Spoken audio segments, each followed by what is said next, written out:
La menopausia es una palabra que estigmatiza a una mujer y la pone en el lugar de estás vieja, ¿cierto? Es algo que por mucho tiempo de lo que nadie quería hablar, que con tus amigas era vergonzoso decir, uy, es que yo ya estoy en la menopausia. Y la menopausia, por definición, David, es un día de mi vida. Es que yo creo que ahí es donde está el problema, que la gente espera a tener los síntomas o a cursar la enfermedad, porque aquí podemos estar hablando de cualquier otra situación, para empezar a hacer cambios. Yo tengo clientas de 40, 50 y 60 años que tienen mejor cuerpo que chicas de 20 y de 30, que supuestamente en esa etapa es mucho más fácil tener un mejor físico. Pero a fin de cuentas quería saber durante la menopausia si realmente es más difícil o no ese proceso de pérdida de peso.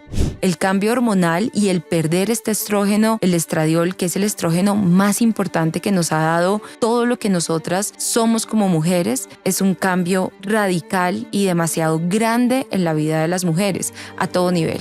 Tú que ves pacientes todos los días, tú que ves mujeres todos los días, ¿cuál es la diferencia que tú notas de una mujer que viene de una vida activa, que viene con una buena alimentación, a una que no lo hace? María Paula, bienvenida, ¿cómo estás? Hola David, qué gusto volverte a ver. ¿Otra Volvernos vez? a sentar otra vez. Vamos a hablar una vez más de las mujeres. Seguramente vamos a hablar de menopausia, perimenopausia, posmenopausia, de todo lo que le pasa a una mujer en su vida. En estos días hablaba en redes sociales y decía, sí lo habrán hecho de mal, que les toca tanto, pero ya vamos a meternos en más detalle de todas esas etapas que no tienen que ser tan sufridas también como a día de hoy parecieran ser. Pero antes de meternos en la salud hormonal femenina, a mí me gustaría que seas tú quien se presente, quien digas quién es María Paula Venegas, a qué te dedicas y por qué eres tú quien está aquí hoy y no alguien más. Yo creo que los dos ya nos hemos conocido antes y creo que lo más importante sobre mí no son mis títulos, es como la trayectoria que también me trajo hasta aquí, porque en todo este camino de las hormonas creo que el paciente número uno de María Paula ha sido María Paula. Yo soy médica, o sea, me gradué hace más de 25 años. Soy anestesióloga y muchas personas me preguntan cómo un anestesiólogo termina en todo este camino. Y como te digo, fue mi propia enfermedad, mi propia lucha con una cantidad de alergias, de diagnósticos, de síntomas, los que me llevaron a mí a empezar a indagar si existían alternativas o una forma diferente de abordar la enfermedad. Y ahí fue donde encontré este camino. Cuando encontré este camino, encontré no solamente las respuestas y la solución a muchos de mis propios síntomas, sino que me apasioné infinitamente porque encontré un propósito hacia otras personas, poderlos ayudar a encontrar la raíz y la causa de sus síntomas y de sus enfermedades y entender que la salud hormonal, como yo la aprendí en la universidad, era algo tan básico como anticonceptivos sí, anticonceptivos no, histerectomía sí, histerectomía no. Y creo que cuando aprendí, me apasioné y quise seguir en ese camino, entonces me certifiqué inicialmente en medicina funcional con el IFM y luego hice toda la certificación en reemplazo hormonal con WorldLink. Y hoy en día me dedico, ya no hago anestesia, hace más de 5 años tal vez, fue la última vez que estuve en un quirófano. A la gente le parece extraño, pero para mí, como diría García Márquez, siempre se puede volver a empezar, siempre hay un lugar para las segundas oportunidades y se vale cambiar. Entonces, este cambio no solamente me trajo beneficios a mí y a mi familia, sino creo que hoy puedo ayudar a muchas mujeres a encontrar respuestas de muchos síntomas que siempre nos enseñaron a ocultar y como a guardar en el último cajón. Y es que yo creo que el problema de todo esto es que como no venimos con manual, pues obviamente necesitamos de un profesional que nos guíe y nos ayude en todas estas cosas que empiezan a suceder, como síntomas, alarmas, que no entendemos qué es lo que está pasando. Ya para una mujer empieza de bastante temprano, que es con la primera menstruación. Yo no sé cómo será, pues porque obviamente no lo he vivido, pero yo imagino que debe ser aterrador para una niña a esa edad de empezar a sangrar y no tener ni idea qué es lo que está pasando. Me gustaría saber, María Paula, cuál fue para ti, porque a mí no me deja de asombrar el hecho de que casi cualquier persona que yo entrevisto llega a donde está por un problema de salud personal. ¿Cuál fue para ti el punto de inflexión para que cambiaras de perspectiva de la medicina alopática a la medicina funcional? Yo creo que de toda mi vida siempre, por ejemplo, había un sueño y yo sí siempre quise ser mamá. Por ejemplo, para mí era un pensamiento de mi vida entera. Y de pronto, cuando empecé a darme cuenta que yo no era el lugar donde esa posibilidad se iba a dar, que tenía ciclos muy irregulares, irregulares al punto de pasar meses, años sin tener periodo. Y yo creo que consulté, mira, yo te puedo decir, no menos de 10 especialistas entre endocrinólogos, ginecólogos, millones de exámenes. Y cuando finalmente la única opción que yo oí para mí era todo el tratamiento con reproducción asistida, yo decía, no quiero esto para mí. ¿Por ¿Esto a qué qué? edad fue? Eso fue como entre los 30 y los 35 años, por lo menos. Yo tuve mi hijo a los 38 años, pero en realidad fue absolutamente natural, sin reproducción asistida, absolutamente nada. Y fue cuando encontré este camino. Cuando encontré este camino, además de tener asma, un asma muy, muy severo, con una cantidad de medicamentos, porque mi asma no era ese asma de la gente que utiliza ocasionalmente salbutamol. Yo utilizaba esteroides diariamente, Wow. inmunomoduladores, y yo decía, ¿qué va a pasar con María Paula? ¿Qué va a pasar con mis huesos? ¿Qué va a pasar? ¿Qué tipo de vejez voy a tener si continúen estos medicamentos? Y esa era una conversación que yo trataba de tener con mi neumóloga, y lo único que me decían es lo que hay, María Paula. O sea, no hay nada que hacer. Y yo creo que tengo clarísimo el día de no más. eh, Cuando salí de mi casa y me tocó pedirle el favor a la señora que me ayudaba, que me lanzara un inhalador por el balcón porque yo sentía que ya no podía más. Ese día dije, debe existir algo. Y ya estoy cansada porque creo que fue abrumador y agotador sentir que estaba poniendo lo que se suponía que yo debía hacer y no estaba teniendo ningún resultado. Ahí encontré la medicina funcional. Yo empecé como paciente, y como paciente, cuando tú aprendes a que eres tú el que tiene que hacer el trabajo, lo que normalmente todos los seres humanos queremos es que otro haga el trabajo por mí. Entonces, que los medicamentos, que lo que yo te formulo, pero me di cuenta que esta medicina, que está muy conectada con el estilo de vida, tiene resultados, pero en la medida en que tú te hagas cargo de lo que a ti te corresponde. Porque no van a ser los suplementos, no fueron los suplementos, no fue los exámenes súper avanzados. En realidad fue mi convencimiento de que lo que estaba oyendo para mí resonaba y tenía sentido, y no sé, haberme hecho cargo de mi enfermedad, haber dicho, ok, si tengo que hacer una eliminación de esta serie de cosas, si tengo que empezar a cambiar o a transformar lo que se supone que vengo haciendo y lo estaba haciendo bien, pues estoy dispuesta a hacerlo. Y cuando lo hice, yo creo que no habían pasado ni siquiera 4 meses sin que yo hubiera dejado los inhaladores, los inmunomoduladores. Y yo te puedo decir que hoy en día no utilizo absolutamente ningún esteroide, absolutamente nada. Entonces, de mi propia historia, yo siempre le digo a los pacientes, lo importante está en hacerse cargo, porque en realidad el modelo que nosotros queremos y el más facilista no nos va a llevar a realmente poder revertir o cambiar el curso de una enfermedad, porque por encima de cualquier cosa que venga en polvo, en un frasco, en una cápsula, lo que yo hago por mí es lo que realmente hace la diferencia. Yo creo que la clave está en lo que tú has dicho de hacerse responsable, porque al final son consecuencias de decisiones que tomamos en el pasado, obviamente sin el conocimiento. Pero te quería preguntar si en algún momento te sentiste decepcionada en el sentido de que, claro, estabas buscando, o sea, son años de conocimiento que tenías de la medicina alopática y no conseguías respuesta dentro de la medicina tradicional. Pues un total sí. Yo creo que para una persona que ha transitado una carrera como medicina y luego no sé, entrar a una residencia no es fácil. Luego estar en una residencia no es fácil. Y luego tener un trabajo, estabilidad, o sea, haber transitado todo un camino y súbitamente decir, quiero ir hacia algo diferente, hacia algo nuevo, eh, requiere también de cierto grado de desilusión y de decepción, porque de una u otra manera yo no sentía que lo que estaba haciendo me estuviera llevando a algún lugar. Yo misma por mis conocimientos sabía que lo que yo estaba haciendo, de hecho, controlaba parcialmente los síntomas que yo tenía, pero me estaba llevando a un lugar que yo sabía que no iba a ser bueno.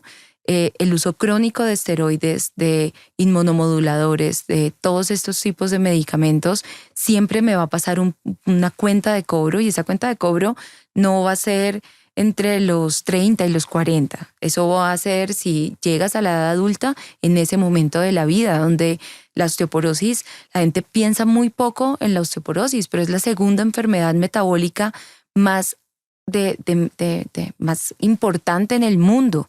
Y es una enfermedad que después de que tú tienes una fractura patológica, la estadística dice que menos del 20% de las personas logran recuperar la autonomía. Y cuando tú piensas en qué representa para un ser humano perder su autonomía, creo que es el declive máximo de la calidad de vida que tú puedas llegar a tener.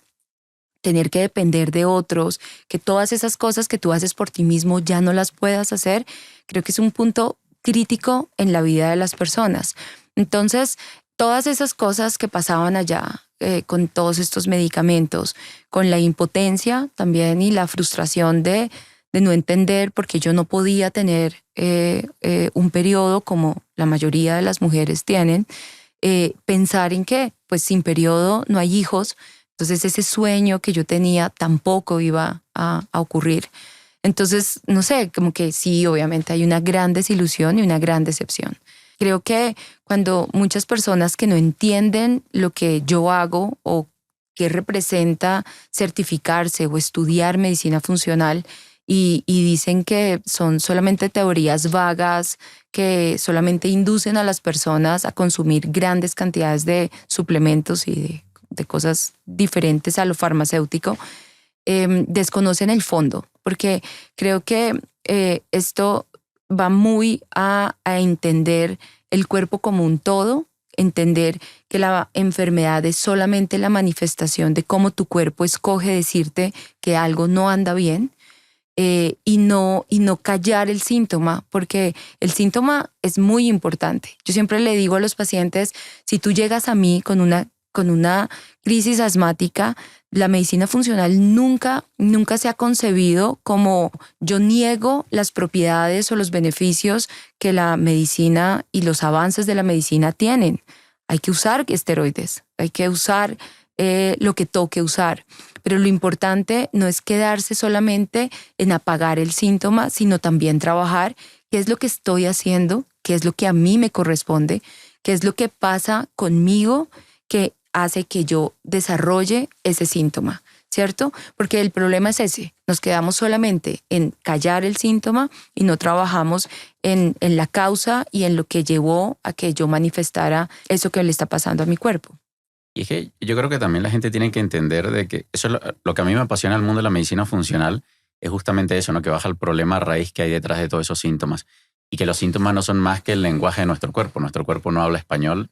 La forma de expresarse es a través de los síntomas.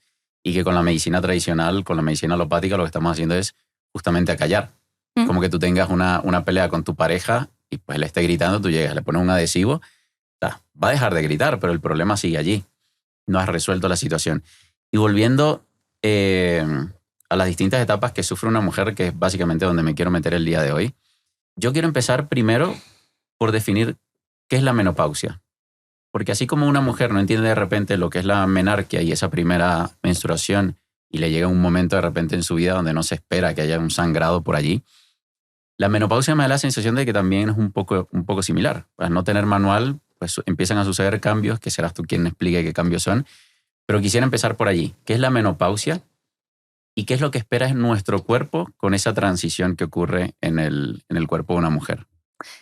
Yo creo que la menopausia es para mí mi gran pasión, porque hay mucho desconocimiento, porque también la menopausia es una palabra que estigmatiza a una mujer y la pone en el lugar de estás vieja, ¿cierto? Eso es lo primero. Y por mucho tiempo yo oía que si querías insultar a otra mujer, podías decirle vieja menopáusica, ¿cierto? No es el estigma. Entonces es algo que por mucho tiempo de lo que nadie quería hablar, que con tus amigas era vergonzoso decir, uy, es que yo ya estoy en la menopausia. Y la menopausia, por definición, David, es un día de mi vida. Es el día que yo cumplo un año sin haber tenido la menstruación. Todos los días anteriores estuve en la premenopausia y el día después de ese cumpleaños estoy en la posmenopausia, ¿cierto? Es solamente por definición es ese día. Ahora, es un punto en el que las mujeres deberíamos hacernos cargo. Es el punto de quiebre más importante de nuestra vida, ¿cierto? Y es donde definitivamente deberíamos recalcular la ruta. ¿Por qué? Porque a lo largo de nuestra vida fértil hemos tenido muchas hormonas. Los seres humanos hablamos de hormonas y lo ligamos exclusivamente a la reproducción o al poder tener un vínculo sexual, pero en realidad hormonas son muchísimas, de todo tipo, ¿cierto?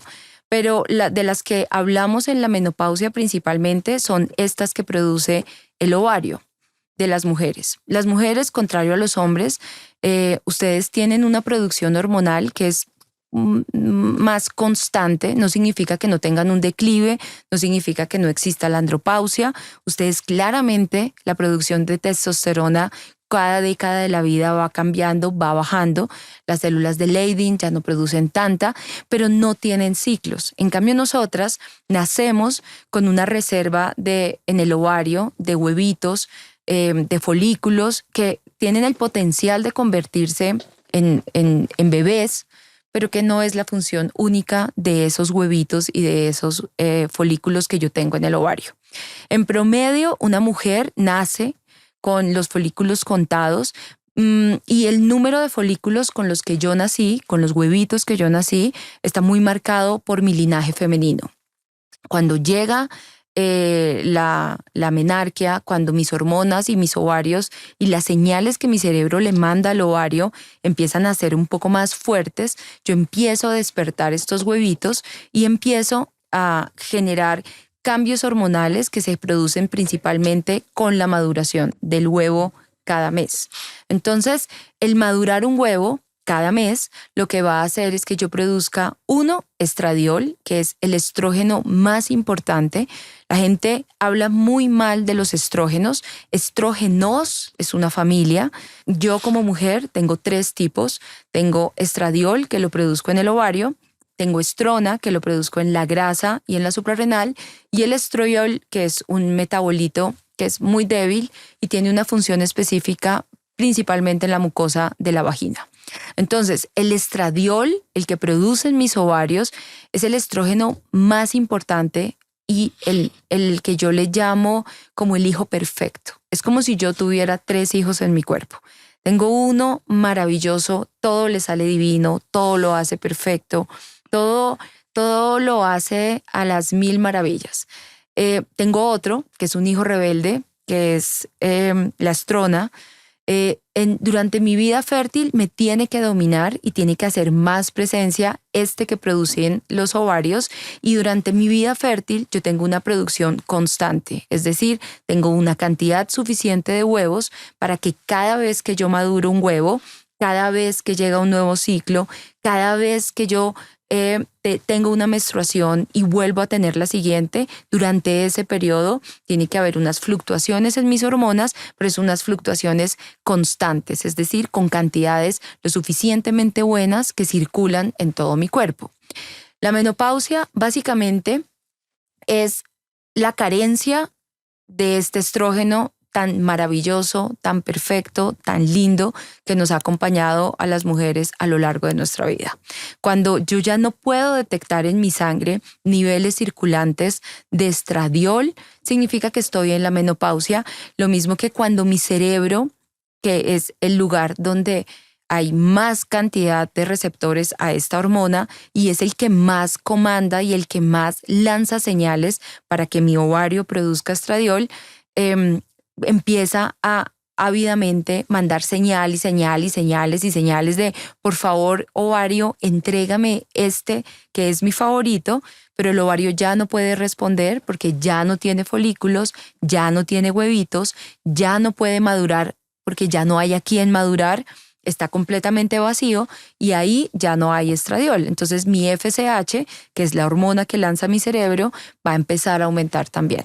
Pero en principio es la carencia completa, ya ha pasado un año en el que yo no he tenido un ciclo. Ahora, todo lo que pasa antes es realmente importante y relevante para nuestra vida como mujeres, porque básicamente la premenopausia es para mí hoy el periodo más importante, incluso más que la menopausia.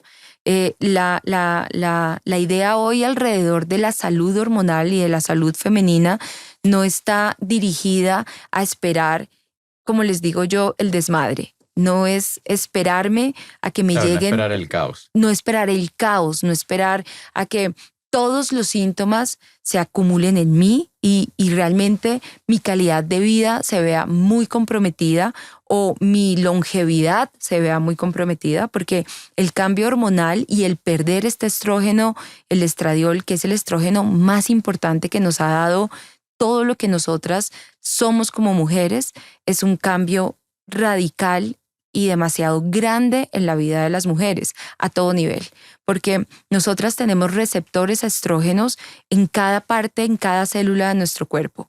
Hay que entender que, por ejemplo, uno de los síntomas que nos da la premenopausia y la menopausia es la pérdida de energía. Y uno dice, ¿pero qué tiene que ver esto con la energía? ¿Por qué cuando me llega el periodo se me baja la energía? ¿Por qué mi capacidad física también cambia? Y es porque las mitocondrias, que son estas baterías que yo tengo en mi célula, tienen receptores a estrógeno. Es decir, la actividad de esta hormona es extracelular, intracelular y en cada célula de mi cuerpo. Por eso los síntomas de la menopausia son muy variables, pero pueden manifestarse en cualquier parte. Se pueden manifestar en mis ojos. Entonces, la premenopausia muchas veces cuando los cambios hormonales y el cambio de estrógeno empieza a presentarse, tengo más rasquiña, tengo el cuero cabelludo, me fastidia, me molesta. Hay muchas cosas que son muy sutiles,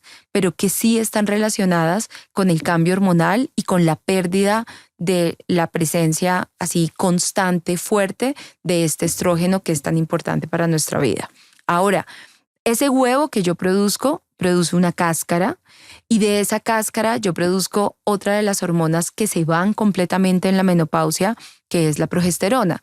Es decir, el cambio de tener a no tener huevitos, de madurar a no madurar huevitos, de la reserva que yo tengo en mi ovario de estos folículos, determina lo más grande es la producción de progesterona y de estradiol, que son las dos hormonas más importantes que ya no voy a tener, que no van a estar presentes en mi cuerpo. Y la progesterona es una hormona que es para mí mi favorita. Es fascinante porque en mi cerebro ella es la que activa, por ejemplo, al GABA.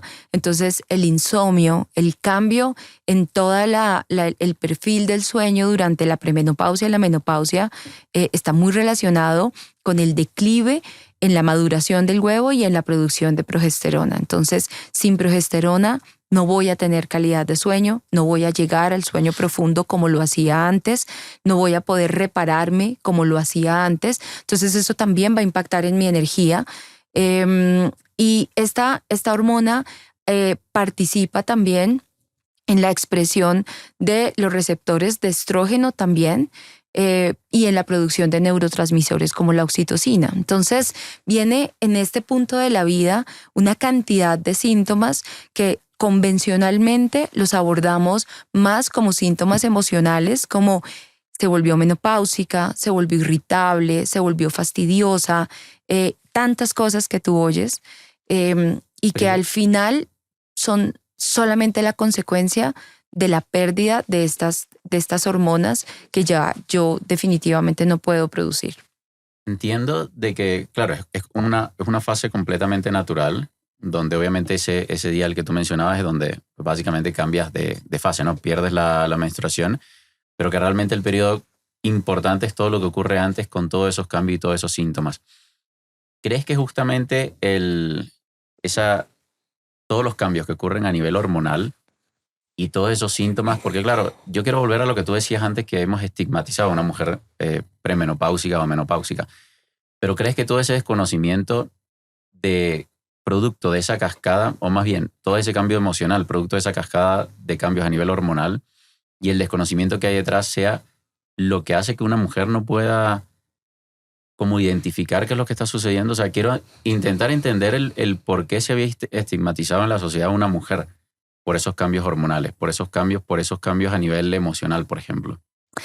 Yo creo que es principalmente lo que tú acabas de decir. Yo creo que es mucho desconocimiento. Si tú me preguntas a mí si durante mi, no sé, mi entrenamiento en medicina, que todos los estudiantes de medicina pasamos por ginecología, rotamos meses de nuestra carrera aprendiendo ginecobstetricia, si yo sabía la diferencia entre los tres estrógenos cuando era anestesióloga, no lo sabía. O sea, hay casi que un gran porcentaje de lo que yo sé hoy que ha sido un descubrir para mí, que era médica y que era anestesióloga. Entonces, no alcanzo a imaginarme cómo es para la población general que no tienen un conocimiento de medicina en lo absoluto. Entonces, simplemente como que todo recae en lo que el médico sepa o aprenda en su formación o en su residencia o lo que sea.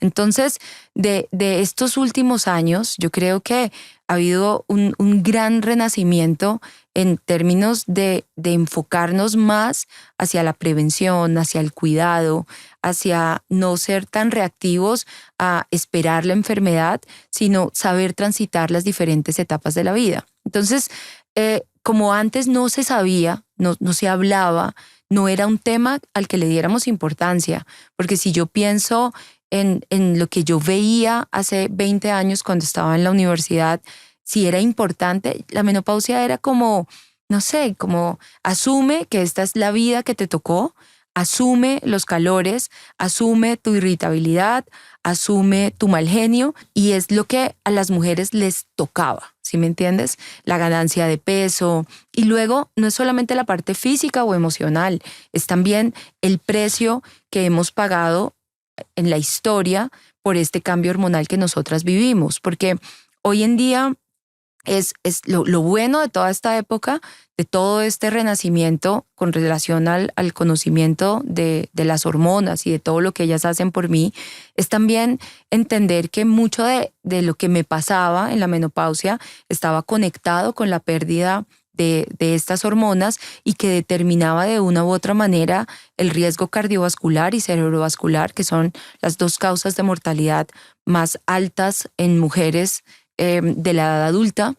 La osteoporosis, como te mencionaba, el deterioro cognitivo, por ejemplo. Entonces, pensar hoy en día que podemos abordar no solamente el síntoma, los calores, la pérdida de líbido, la irritabilidad, los cambios emocionales, todas estas cosas, pero además prevenir y tener una mejor vejez es como lo más importante que ha ocurrido, y creo que este nuevo conocimiento es muy valioso porque realmente cambia el curso de la última década, de los últimos años de la vida de una mujer, ¿cierto? Si la menopausia está planeada para ocurrir entre los 45 y los 55 años de vida, y la expectativa de vida según la OMS es de 85, significa que voy a pasar básicamente un buen porcentaje de mi vida en menopausia. Entonces es interesante entender cómo lo voy a hacer y qué voy a hacer. Entonces, sacar esta etapa de la vida del cajón de la vejez y del quitarle todos esos estigmas de la bruja, de la viejita, de todas estas cosas, creo que es muy valioso para cómo vamos las mujeres a vivir en adelante. Sí, que no es que se te acaba la vida como mujer, ¿sabes? Después de la menopausia. De hecho, históricamente hablando, hay muchas mujeres que han prácticamente que han surgido, que han colaborado, que han hecho proyectos enormes, incluso en edades avanzadas. O sea, no se te acaba la vida por una fase natural. Por eso hacía el énfasis en que es una fase natural, o sea, completamente natural en la vida de una mujer. Y me gustaría saber, tú has hablado de enfermedades. ¿Qué relación tiene el cáncer con la menopausia?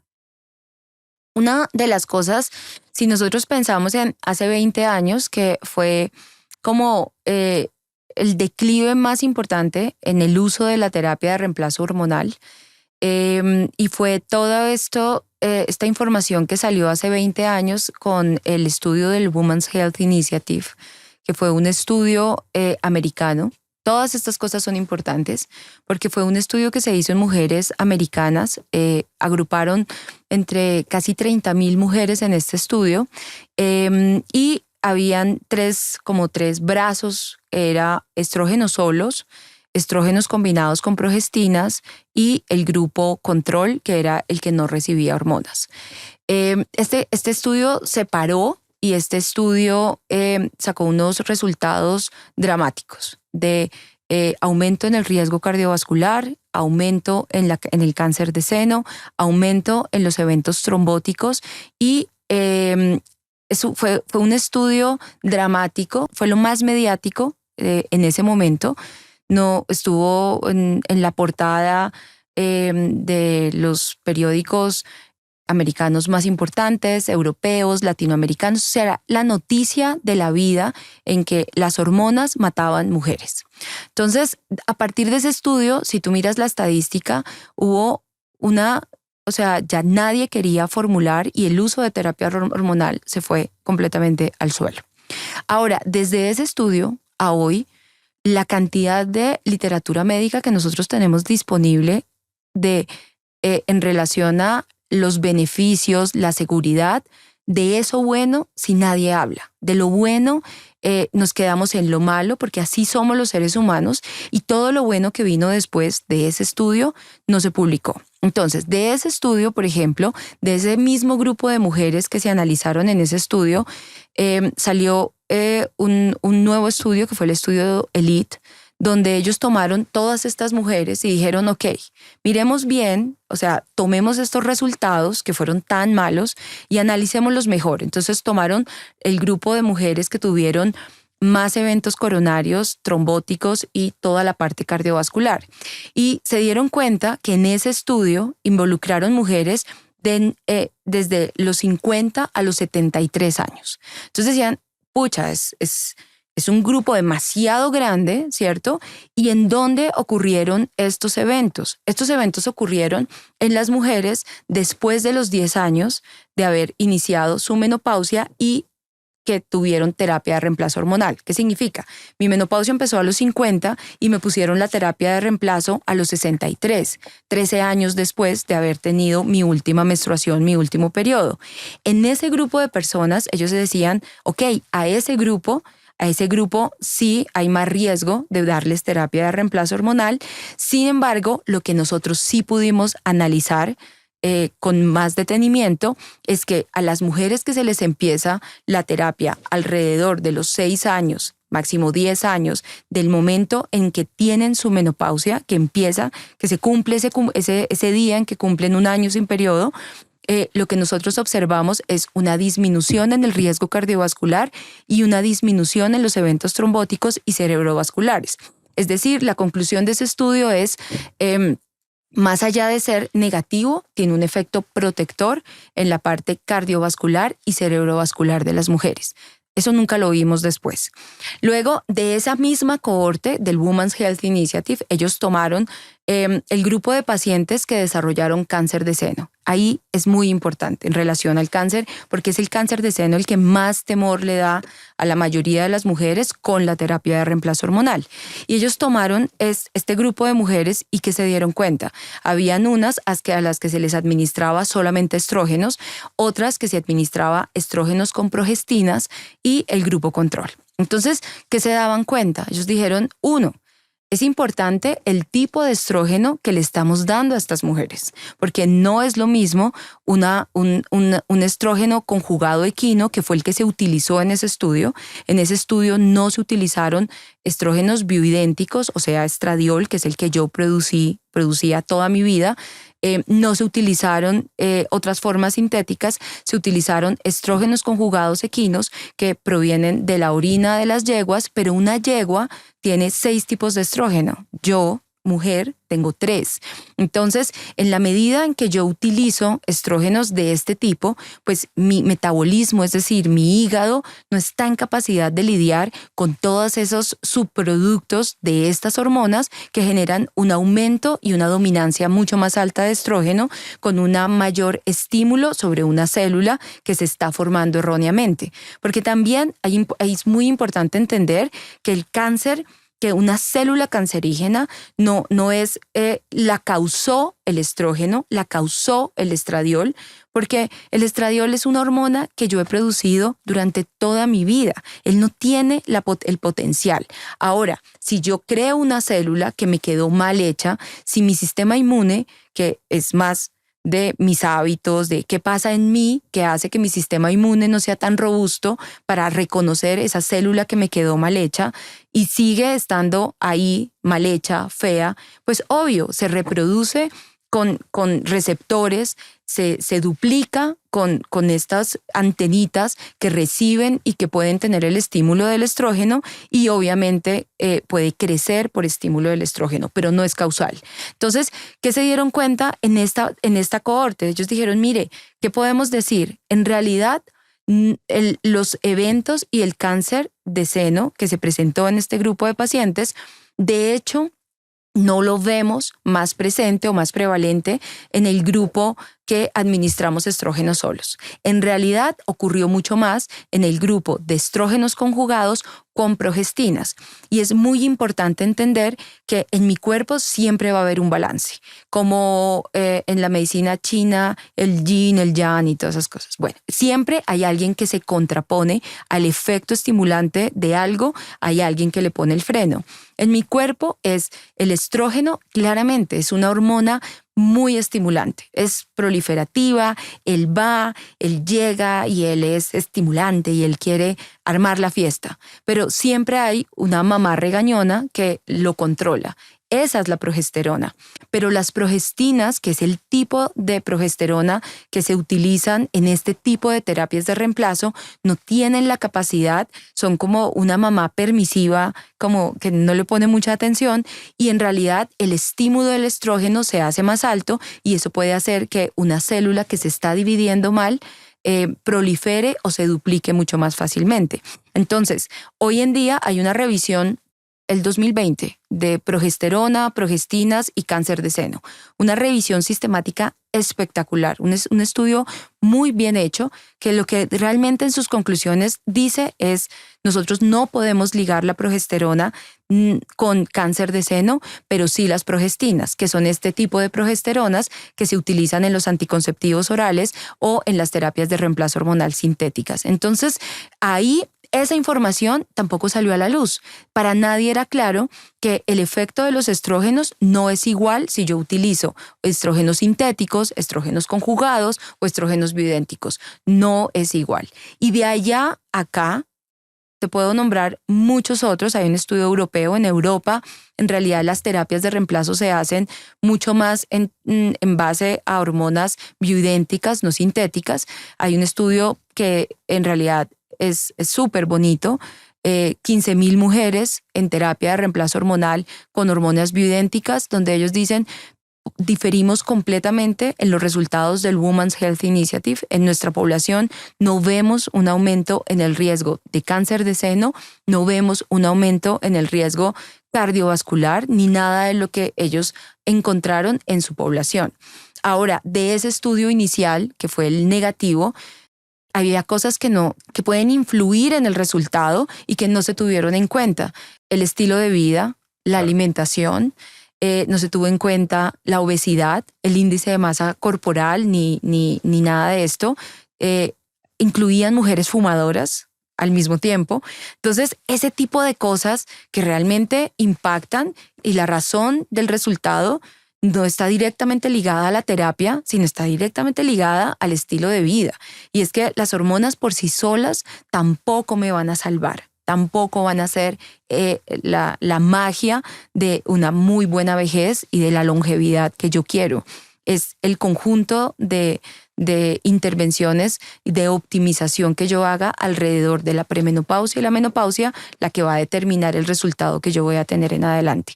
Pero en relación al cáncer, hoy en día, de hecho, la información cada vez es mucho más contundente en la no relación que hay entre la terapia de reemplazo hormonal y con los tipos de terapia con los que contamos hoy en día y cáncer de seno. Y te quería preguntar yo, porque de repente una persona que está escuchando esto, si está atravesando ese periodo de premenopausia, obviamente con toda la desinformación y el hecho de que no venimos con manual, ¿cómo son capaces de identificar cuáles son esos síntomas? Si es que hay síntomas como más claros que otros de que está atravesando ya esa fase. Sabes que yo creo que en la premenopausia, cuando los niveles hormonales ya no son tan estables, ya son muy fluctuantes, ya la cantidad de estradiol que produzco es y la cantidad de progesterona, porque en realidad la premenopausia, el marcador más importante está más ligado a la pérdida de progesterona que a la pérdida de estradiol. Si yo mido el estradiol, probablemente todavía logro sostener los niveles, pero lo que menos voy a poder sostener es la producción de progesterona. Entonces, la progesterona, como te dije, es sueño, es calma. Yo siempre digo que si 2 semanas del mes odias a tu marido y esos cambios de... O sea, la mitad del mes. La mitad del mes te estoy diciendo que... Pero es que esto es muy frecuente, de verdad, de sentarse y ellas decir, yo sé que lo amo, sé que es mi pareja soñada, por lo menos. Pero hay 2 semanas que yo definitivamente, si habla, me fastidia, si todo me fastidia, no me gusta que hable, no me gusta cómo toma agua, no me gusta. Yo digo siempre, esa es una muy buena señal que deberías chequear tus hormonas. Si, por ejemplo, mi nivel de irritabilidad es mucho más alto, eso está mucho más ligado a la progesterona, al GABA. Cómo la profundidad del sueño cambia es impresionante, David. Cómo la pérdida, uno de los primeros síntomas y por lo que más consultan hoy las mujeres es la pérdida de líbido. El deseo sexual definitivamente se va al piso completamente y viene todo esto alrededor de me siento mal con el otro, no quiero decirle que definitivamente no se me antoja nada. Tampoco lo quiero hablar con mis amigas porque ellas están diciendo que ellas son maravillosas y que les va divino, pero es que yo no quiero ni verlo. Entonces, en realidad, yo creo que los síntomas pueden estar en cualquier lugar.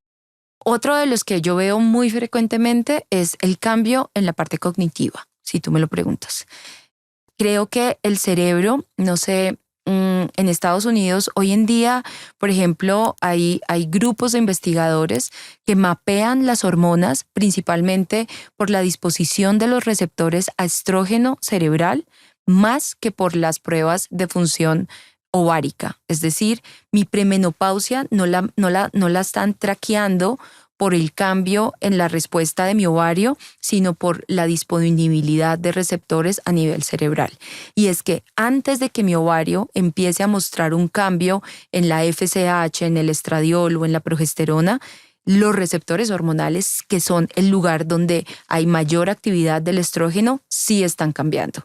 Porque cuando mi cerebro empieza a no detectar el estrógeno, a no detectar al rey de reyes, él va a aumentar la densidad de receptores porque él lo necesita ávidamente. Si tú piensas la alegría y mi emoción con la vida, que está muy conectada con la oxitocina y la serotonina, la transformación de 5-HTP, de triptófano hasta serotonina, la marca totalmente la presencia de estrógenos. Si yo tengo una cantidad de estrógenos muy baja, yo no voy a poder producir serotonina adecuadamente. Entonces me voy a poner más irritable, menos feliz.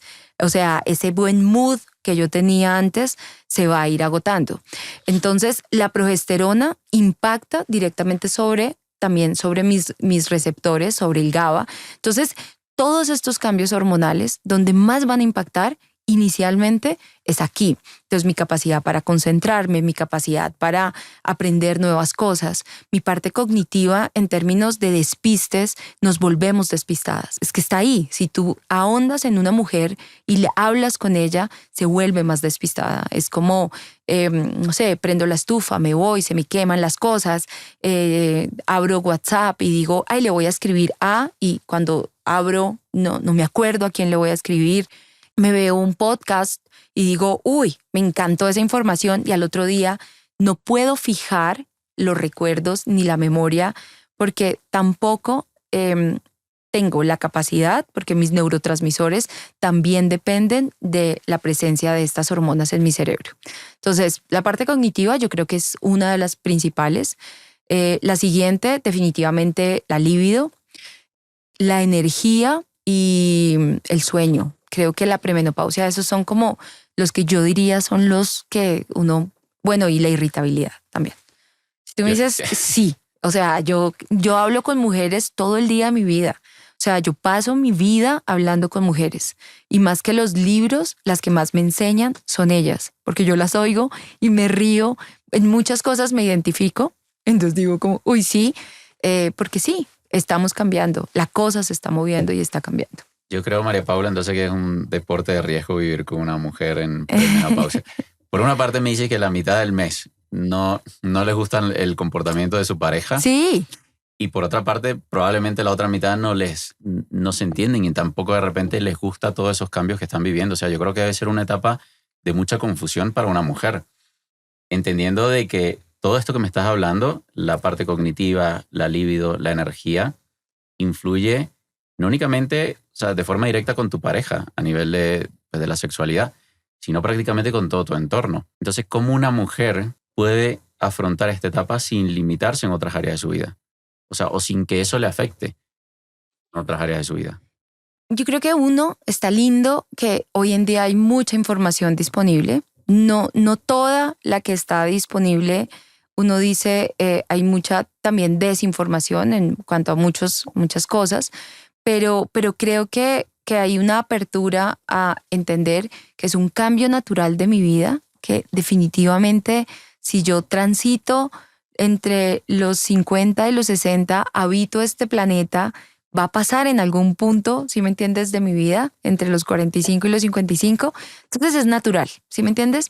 Muchas mujeres lo reciben como un baldazo de agua fría, en los que definitivamente dicen, no lo puedo aceptar, estoy triste, ¿cómo me estás dando? Es como si te estuvieran dando, no sé, la peor noticia, tienes cáncer o algo así. O sea, es que lo asumen mucho como este es el fin. No es el fin, en realidad. Yo creo que es el momento de recalcular la ruta y entender que si ya no tengo este aliado que es el estradiol, pues tengo que trabajar mucho más duro. ¿Sí me entiendes? No significa que ya todo está perdido. De hecho, creo que es un gran momento de la vida porque si uno lo aborda de manera adecuada, utilizando todas las herramientas que hoy en día tenemos disponibles, la cosa se va a mover de una manera súper diferente. Entonces, obviamente sigue existiendo el temor a la terapia de reemplazo hormonal. Evidentemente es un miedo que va a tomar mucho tiempo realmente poderlo desmontar de la cabeza de las mujeres porque está muy arraigado de este estudio que te mencioné, pero siempre me doy el tiempo para tener la conversación de tranquilizarlas, de por lo menos que abran su mente a que es una gran alternativa. Ahora, la terapia de reemplazo hormonal, como te decía, no es lo único que va a cambiar de una manera significativa lo que viene para mí en este punto de mi vida. Está también entender que el cambio de estas hormonas también afecta a otras hormonas en mi cuerpo, como la insulina, como el cortisol. Entonces también tengo que entender que me hago mucho más sensible a los carbohidratos, que mis picos de insulina van a ser mucho más altos, principalmente porque ya no tengo estos aliados, entonces que me favorecían en mi metabolismo. Entonces, obviamente, si yo quiero descargar la responsabilidad de todo lo que mi cuerpo necesita en la terapia de reemplazo hormonal, tampoco lo voy a lograr. También tengo que ajustar mi estilo de vida, la alimentación, el ejercicio, el sueño, por ejemplo. Si tú me preguntas algo que ayuda radicalmente a las mujeres en la premenopausia a mejorar muchos de sus síntomas, es lograr que tengan una mejor calidad de sueño cada día. ¿Sí me entiendes? Pero eso no va a suceder si no tienes, pues, no estructuras tu sueño, no tienes una rutina. No es solamente tomar melatonina o magnesio o GABA o 5-HTP, ¿sí me entiendes? Porque queremos que una botella haga por mí lo que yo no quiero hacer, y es la terapia cognitiva conductual. Es la estrategia número 1 en mejorar el patrón de sueño. ¿Qué significa eso? Que por encima de las píldoras, por encima de todo lo que nosotros tenemos en un arsenal para ayudar a las mujeres a dormir, lo que más favorece el sueño es tener unos hábitos, es tener unas conductas que sean estructuradas, repetidas cada noche, y que le lleven a mi cerebro a entender que es de noche y que debe descansar y que debe dormir. Entonces, hay que cambiar. ¿Sí me entiendes? No voy a lograr todo lo que yo quiero, no voy a lograr la energía, la vitalidad, la buena onda, si no me hago cargo de mí, de tener el tiempo, por ejemplo, para hacer ejercicio, que es uno de los más difíciles de lograr si tú no lo atraes de la vida. Entonces, empezar a hacer ejercicio y empezar a tener una disciplina y una rutina cuando nunca lo has tenido es mucho más difícil. Entonces, si estoy en los 30 hoy, es tu momento. O sea, ese es tu mejor momento para crear un hábito y el apego y el amor, por ejemplo, por el ejercicio. El ejercicio es salvador en la menopausia, porque en la medida en que llegues a la menopausia con una mejor masa muscular, también el declive de tus huesos va a ser mucho menor. ¿Sí me entiendes? Entonces, yo creo que es la combinación de muchas cosas las que uno tiene, pero definitivamente hay que recalcular la ruta. Eso te iba a preguntar, ¿cómo influye el estilo de vida en justamente todo eso, ese periodo de premenopausia y todos esos síntomas que me decías? El declive de la libido, el declive a nivel cognitivo, la sudoración, los calorones que tienen las mujeres y el nivel de energía. Es decir, tú que ves pacientes todos los días, tú que ves mujeres todos los días, ¿cuál es la diferencia que tú notas de una mujer que viene de una vida activa, que viene con una buena alimentación, a una que no lo hace? Yo creo que es toda. O sea, es completamente diferente, si tú me preguntas. Lo que te mencionaba ahorita, empezar una terapia de reemplazo sin abordar, por ejemplo, el tema de la masa muscular y creer que lo único que impacta sobre un hueso es el estradiol, es una forma minimalista de ver una enfermedad compleja como la osteoporosis. La osteoporosis, por ejemplo, está ligada a inflamación crónica. Entonces, si piensas en inflamación crónica en tu cuerpo, el tener demasiada grasa, el tener grasa visceral alta, el tener, intolerancia a los carbohidratos, hemoglobina glicosilada alta, pues todo esto va a impactar en la oxigenación de tus células, va a impactar en la cantidad de insulina, cortisol, de otras hormonas que se van a hacer presentes en tu cuerpo y que te van a determinar un riesgo mucho más alto de enfermedades metabólicas. Entonces, es completamente diferente cómo abordo, cómo llego yo a ese punto de la vida. Si tú me dices, es un abismo, ¿qué sucede, por ejemplo, en relación a los calores con las mujeres que en esta etapa de la vida consumen o no consumen alcohol? Entonces, el alcohol al final son azúcares. En la medida, cada libra de grasa que yo tengo alrededor de mi hígado afecta la detoxificación, afecta cómo yo elimino toxinas. Los estrógenos particularmente dependen de la buena función de mi hígado, y si yo tengo un patrón de consumo de alcohol, de azúcares refinados, de fructuosa, ¿cierto? Voy a acumular más grasa en mi hígado, voy a afectar la función de mi hígado, y mi hígado no va a ser capaz de eliminar adecuadamente los excesos de hormonas o lo que esté pasando en mi cuerpo. Entonces, va a ser muy difícil que yo logre controlar todos estos síntomas única y exclusivamente con una terapia u otra. Si quiero seguir tomando las 2 copas de vino por las noches antes de acostarme. Entonces, lo que te mencionaba, por ejemplo, la alimentación. Entonces, todo lo que contenga azúcares refinados, todo lo que tenga que tenga un pico glicémico más alto en mí, pues obviamente va a hacer que libere más insulina y me va a llevar a acumular más peso. En la medida en que yo no me alimente adecuadamente, que no le dé prioridad a las proteínas, a mantener un equilibrio nutricional en mi cuerpo, sí o sí voy a acumular más grasa, más inflamación. Si además de esto no hago ejercicio, pues el músculo no va a ocurrir porque tomo creatina o porque tomo suplemento de proteína. El músculo solamente lo voy a sostener o lo voy a hacer crecer si tengo una rutina de ejercicio. Entonces, hay cosas que definitivamente en una mujer que tiene o que ha transitado o que viene acompañándose con un estilo de vida, pues obviamente la probabilidad de que tenga calores, el músculo, por ejemplo, es la fuente número 1 de testosterona en las mujeres. Más que el ovario, más que la suprarrenal. La testosterona es de conversión, es periférica.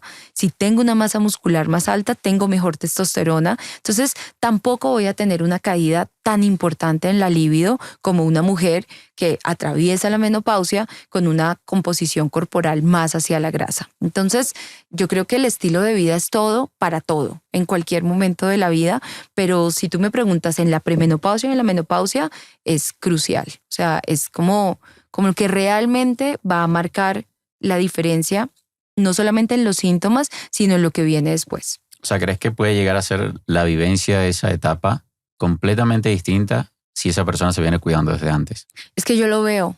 Si tú me preguntas, yo diariamente de las pacientes que atiendo con menopausia, que es lo que yo más veo hoy en día, yo puedo decir que la experiencia clínica, no todo pueden ser estudios aleatorizados, randomizados, dobles ciegos. Creo que la experiencia clínica que las personas que nos dedicamos a un grupo de pacientes vemos es muy valiosa. Y lo que uno ve es una menopausia completamente diferente. O sea, es un curso de la enfermedad completamente diferente si yo he venido cuidando mi estilo de vida, mi alimentación, todo lo que ya hemos mencionado. Así solamente espero que llegue el día que me dicen estás en menopausia para empezar a hacerme cargo de lo que me corresponde de antes de la vida. Es que yo creo que ahí es donde está el problema, que la gente espera a tener los síntomas o a cursar la enfermedad, porque aquí podemos estar hablando de cualquier otra situación, para empezar a hacer cambios.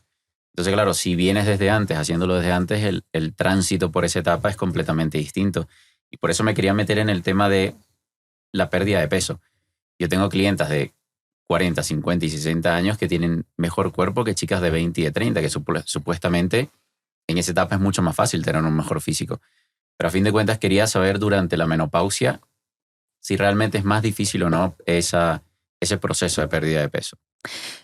Los cambios hormonales te van a jugar en contra. Entonces, es inevitable que tengas más intolerancia a los carbohidratos. Eso va a suceder.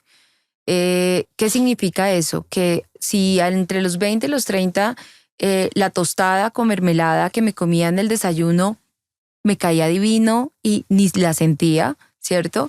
Probablemente en este punto de mi vida voy a hacer un pico mucho más alto de glucosa, voy a liberar más insulina y esta hormona sí o sí juega en contra mío en términos que me lleva a acumular más grasa y particularmente grasa visceral. Entonces, claro, eso no hay nada que hacer. Ahora, si pienso en estos 3 estrógenos que tiene mi cuerpo y entiendo que el estradiol es el rey de reyes, que es fantástico, pero fantástico, fantástico para la vida.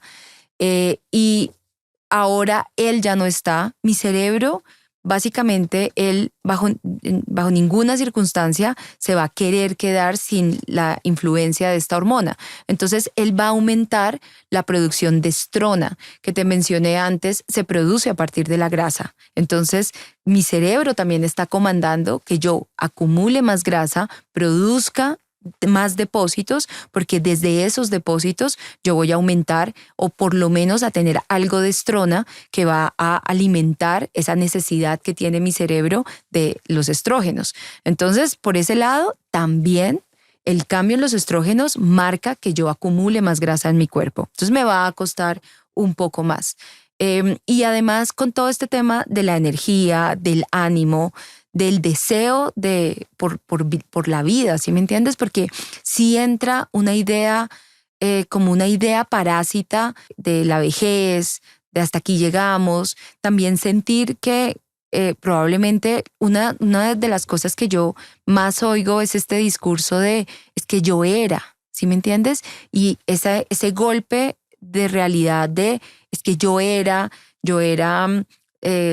no sé, la que buscaba a mi esposo, yo era la más activa, yo era la que se memorizaba todo, yo era la top y ahora no me siento la top.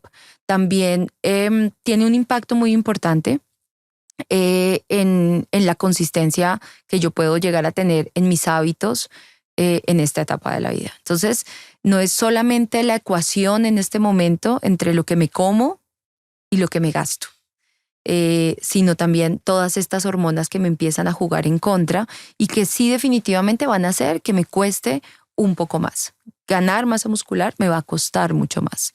De ahí la importancia de traer todos esos hábitos de antes. Sí, de ahí la importancia de traerlo de antes. O sea, es muy difícil crear músculo, es súper difícil. Yo lo veo, o sea, es mucho más fácil sostenerlo. Cuando ya vienen y entran con una buena masa muscular, sostenerlo es un desafío, pero crearlo, la cosa se pone mucho más difícil.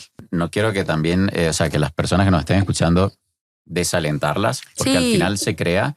De hecho, hay un estudio del año pasado que demuestra cómo una persona, de hecho el estudio creo que era en personas de 85 años, podían crear masa muscular igual que una persona de 65.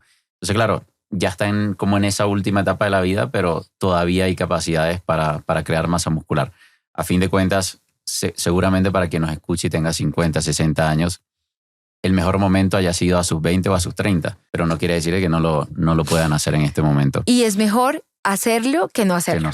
No importa, claro. Si lo empiezo a hacer a los 50 es mucho mejor si nunca lo intenté.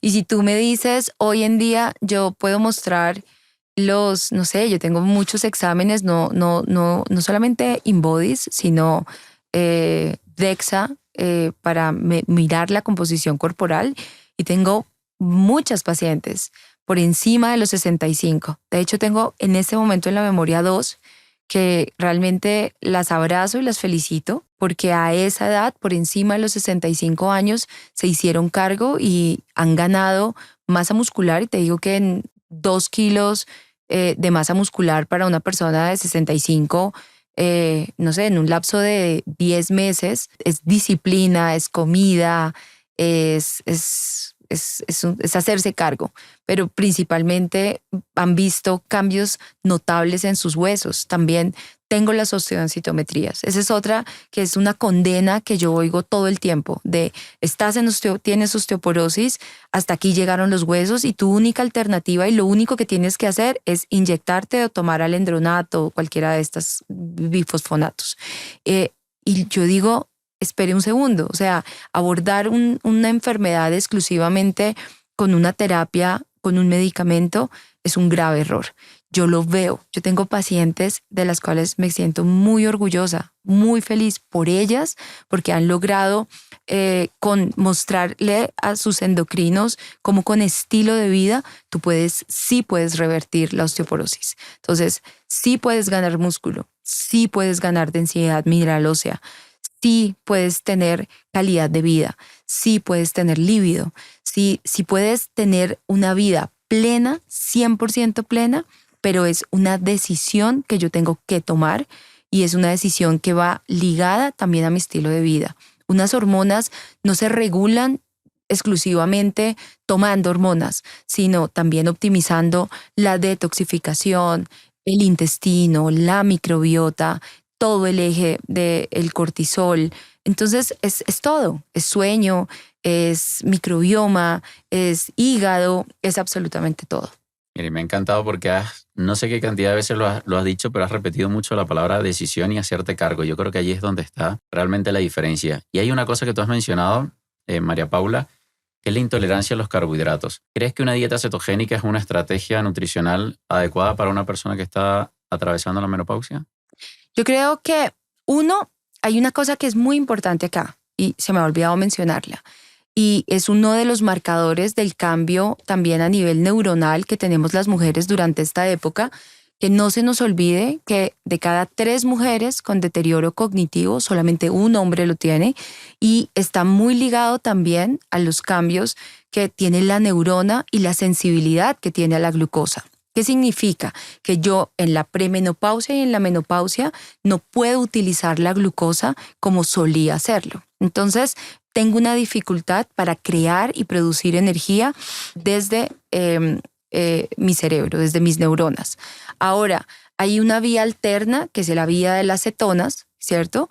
Que es completamente diferente, es alterna a la vía convencional desde donde yo utilizo glucosa para producir energía y es altamente eficiente para mis neuronas. Entonces, por ejemplo, las cetonas yo produzco en una dieta cetogénica, con ayuno intermitente, con todas estas estrategias, son increíbles en términos de poderle dar gasolina efectiva a mi cerebro y a mis neuronas. Fabuloso. Ahora, lo que yo normalmente las invito y les digo es que se midan primero, ¿cierto? Porque si bien son estrategias maravillosas, si yo tengo una fatiga suprarrenal, si yo ya vengo muy desgastada desde el punto de vista de estrés crónico, con una microbiota muy alterada, con síntomas gastrointestinales, distensión, gases, reflujo, muchas tienen helicobacter, millones de temas en su casa, Sí, que no estrés no nos sé, hace falta en la que vida. estrés no nos hace falta en la vida, durmiendo mal, bueno, y empiezan una alternativa como ayuno intermitente o dieta cetogénica, muy probablemente van a tener un desafío extra en su cuerpo que no lo van a sentir tan benéfico como deberían y valdría la pena primero organizar todas estas cosas, prepararse para entrar en una estrategia como la dieta cetogénica, porque pues obviamente es un desafío. ¿Sí me entiendes? Es una vía alterna que es estresante para mi cuerpo, que no es a la que estoy acostumbrado.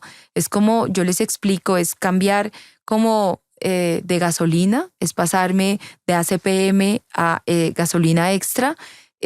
Ningún motor lo hace tan fácilmente, o sea, no lo puedes hacer fácilmente y necesitas prepararte. Entonces, si yo estoy bien, si mi cuerpo está bien, si mi microbioma está bien, si yo he abordado y lo quiero integrar como parte de mi estrategia para regular el equilibrio hormonal, seguramente va a ser una estrategia muy poderosa y muy positiva.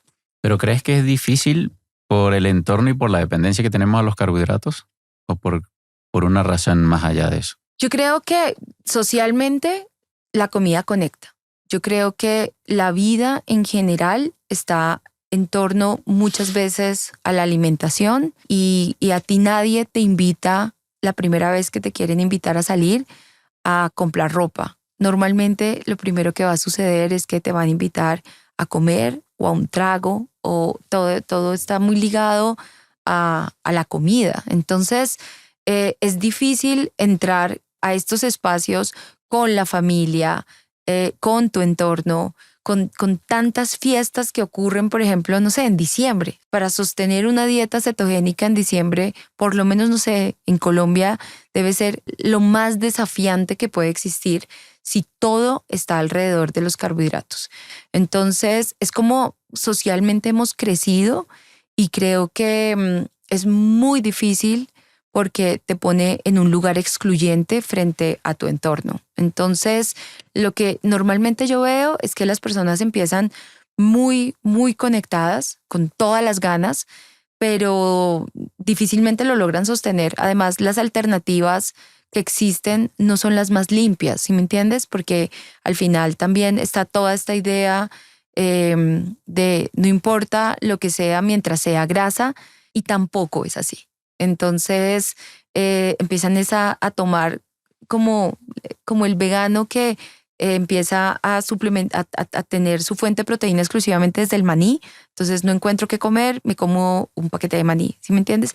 Esas mismas alternativas ocurren en la dieta keto, que no son tan limpias, tan buenas, y también tenemos que saber que la alimentación es la manera como nutrimos nuestro microbioma, y la microbiota es lo que determina. El cerebro es ejecutor, las señales provienen de todo mi cuerpo, y mi microbioma es el que más señaliza hacia mi cerebro, hacia mi corazón, y determina que puedan haber o no más riesgo de ciertos grupos de enfermedades, principalmente las enfermedades cognitivas y metabólicas. Entonces, también vale la pena, como que si voy a hacer una dieta keto, también me enfoque en hacerla de una manera limpia y bonita. No es a punta solamente de paquetes de chicharrón. Mire, estoy totalmente de acuerdo contigo porque creo que el desafío en una dieta cetogénica suele ser el entorno, y que veo mucha gente no únicamente abusando de las grasas, que es un grave error de gente que deriva en dieta cetogénica, sino que por otra parte le pasa como a lo que tú decías, a los veganos terminan comiendo un montón de procesados solamente porque tienen la etiqueta keto. Sí. Y yo creo que allí es donde está el problema. Terminas comiendo igual una cantidad de porquerías abundante, pero estás dejando a tu cuerpo sin nutrientes. Terminas cayendo en el mismo problema, que es En el mismo problema, sí. una malnutrición. Sí, exactamente. Entonces es una estrategia muy poderosa, pero creo que debe hacerse adecuadamente. Y hay muchas versiones, muchas personas hablando de dieta cetogénica, pero creo que una dieta cetogénica bien estructurada, limpia, donde tú mantengas un porcentaje de fibra soluble, de fibra insoluble, que son los que alimentan mi microbioma. Y lo que te digo, o sea, no es tan malo polarizarse hacia el maní como hacia el chicharrón empaquetado en grasas trans, frito en grasas vegetales. Entonces, no. María Paula, ¿por qué crees que está llegando antes la menopausia en la sociedad moderna? Nosotras las mujeres no entendemos que todas nuestras hormonas están conectadas. O sea, no es que claramente mi ovario nunca va a interpretar, mi cerebro nunca va a interpretar a mi ovario como un órgano primordial. Seguramente frente a un trauma, a un shock, a lo que sea, lo primero que mi cerebro va a desviar circulación desde ciertos órganos que él considera no importantes para soportar a los más importantes. Entonces, el ovario es la fuente de estradiol, de progesterona, pero no es un órgano primordial.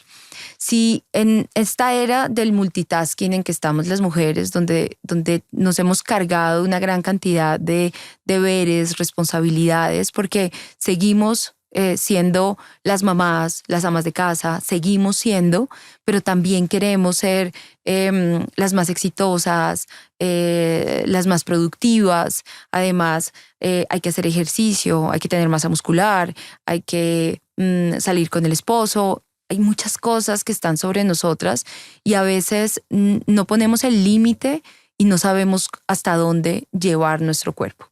Y la vida es desafiante. Creo que para ricos, pobres, educados, para quien sea, habitar un cuerpo es desafiante, ¿sí me entiendes? Entonces, si yo no sé modular hasta dónde yo puedo tolerar ciertas cargas y me dejo llevar y abrumar con una más, básicamente voy a impactar en mi eje suprarrenal, voy a impactar en el cortisol, voy a impactar en la producción de DEA, voy a impactar en unas hormonas que son precursoras de las hormonas que produce mi ovario. Entonces, si estoy en estado de supervivencia, mi cuerpo va a decir, mira, ¿qué nos vamos a poner a gastar energía en mandar materia prima para crear hormonas, para que te reproduzcas, para que la pases delicioso con tu marido? Dice, vas a sobrevivir. Y sobrevivir es insulina, cortisol, otras hormonas. Entonces, cuando yo dejo corto al ovario con todas estas hormonas que lo soportan y lo ayudan a mantenerse, pues obviamente estoy sacrificando de una u otra manera la salud de este órgano. Y en la medida en que él no reciba de todos estos sustratos para poder soportar mi producción hormonal, pues va a decaer y voy a llegar a una menopausia mucho más temprana. Ahora, estamos en un mundo que está súper, súper lleno de toxinas, de metales pesados, de senoestrógenos, de una cantidad de contaminación que ni siquiera nosotros logramos identificar. Las mujeres, de hecho, tenemos una carga tóxica diaria mucho más alta que la que tiene un hombre. O sea, la cantidad de contaminantes, dime.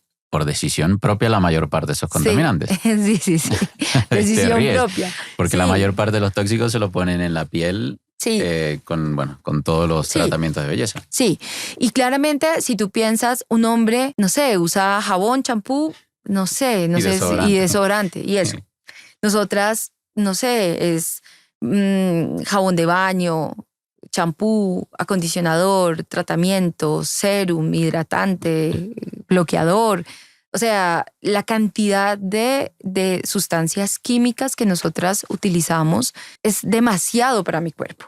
Entonces, cuando uno piensa en la exposición a senoestrógenos, ¿qué son estas sustancias? Son sustancias que son como mimos que vienen en mi cuerpo y van pasando por ahí. Mi célula tiene todas estas antenitas de las cuales se adhieren las hormonas para generar un efecto, porque es que la hormona, cuando se acopla a su receptor, es como la llave que entra en la cerradura de la puerta de mi casa. Yo no puedo abrir con mi llave la cerradura de mi vecino, sino solamente la de la puerta de mi casa. Las hormonas también tienen lugares de anclaje que son selectivos para ellas y que cuando los tocan y se unen, pues así como cuando yo meto la llave de la puerta de mi casa, la puerta se abre, yo entro, pues claramente genero un efecto. Efecto que, por ejemplo, para la mitocondria es producir energía, en mis neuronas producir serotonina y estar feliz, todas estas cosas que son maravillosas que hacen los estrógenos. El senoestrógeno es una sustancia química que la recibo principalmente de productos cosméticos que vienen y juegan a ser lo que no son. Entonces llegan al receptor, le dicen, yo soy un estrógeno, no te preocupes, yo voy a hacer lo que hacía por ti, somos de la misma familia, se une, se pega a este sitio, a esa cerradura, no puede hacer el efecto porque él no es lo que pretende ser y lo que hace es bloquear los sitios de anclaje y generar, por ejemplo, más dominancia de estrógenos porque tengo más hormona libre circulante que no tiene a dónde acoplarse. Entonces tengo fracciones libres mucho más altas que son mucho más estimulantes para mi cuerpo. Entonces empiezo a tener más síntomas de dominancia de estrógenos, más coágulos, más dolores con la menstruación, más cambios de humor, más de todos estos cambios y estos síntomas asociados a las hormonas, pero que están derivados de una insensibilidad del receptor, una insensibilidad de esa cerradura a su hormona que debe acoplarse. Entonces, tienen un efecto supremamente negativo. Ahora, otras sustancias que también, por ejemplo, los metales pesados, estas sustancias, lo que hacen es lo mismo, jugar a ser mimos y a interrumpir los ciclos celulares. Entonces, mientras mi célula lo que necesita para poder actuar adecuadamente, por ejemplo, es un mineral. El ejemplo que siempre les pongo es, por ejemplo, la tiroides, la conversión de T4, que es la forma inactiva de la hormona, a la forma de T3, que es la forma activa, depende de una enzima que necesita yodo para su actividad.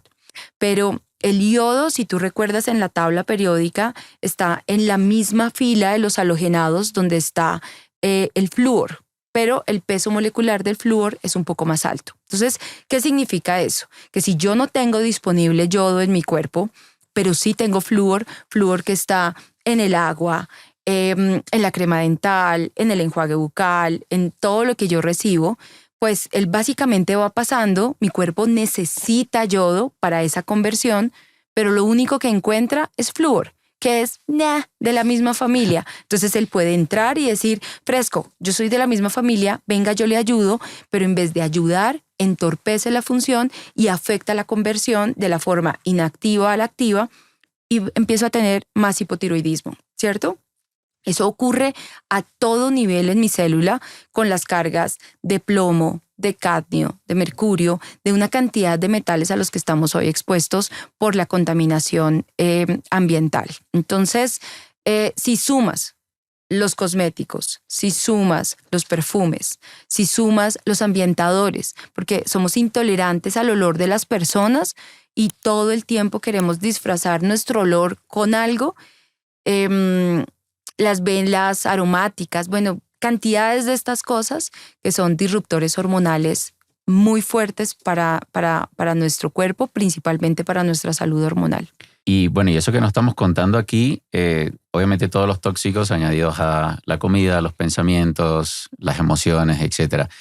¿Y crees que todos estos disruptores endocrinos, todos estos tóxicos ambientales, todos estos metales pesados, son justamente, no voy a decir la causa, pero parte de la causa que estemos viendo, por una parte, una menopausia más temprano y por otra parte, un aumento de enfermedades autoinmunes, cáncer, etcétera, sobre todo en mujeres? Porque me llama la atención, María Paula, de que hay una mayor prevalencia de todo esto en mujeres. Definitivamente. Yo creo que es muy difícil hacernos conscientes. Además, lo mismo, o sea, el mercadeo y la demanda hacia utilizar cada vez más y más productos es demasiado alta.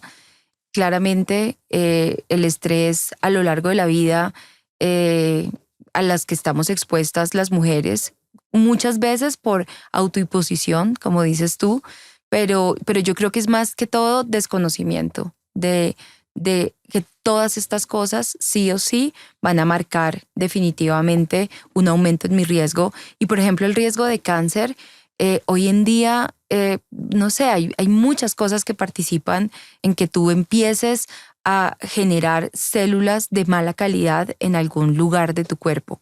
No es una relación uno a uno, hay muy pocos. Por ejemplo, no sé, el mesotelioma del pulmón por la exposición a asbesto. Ok, ese es uno a uno, pero esos son casos particulares. La gran mayoría de los tumores, de los tipos de cáncer que existen, son multifactoriales. Es decir, yo tengo que tener varios factores en mi cuerpo que predisponen a que ese tumor o a que ese cáncer se produzca.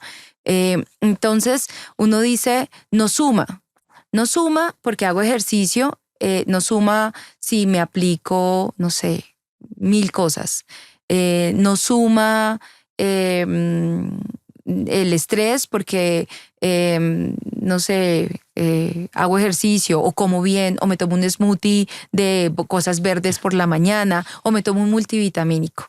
Y en realidad no. Yo creo que hoy en día, si tú me preguntas, creo que el mayor peso para todas esas enfermedades que tú mencionas también es la exposición ambiental y la exposición a tantas toxinas que estamos teniendo.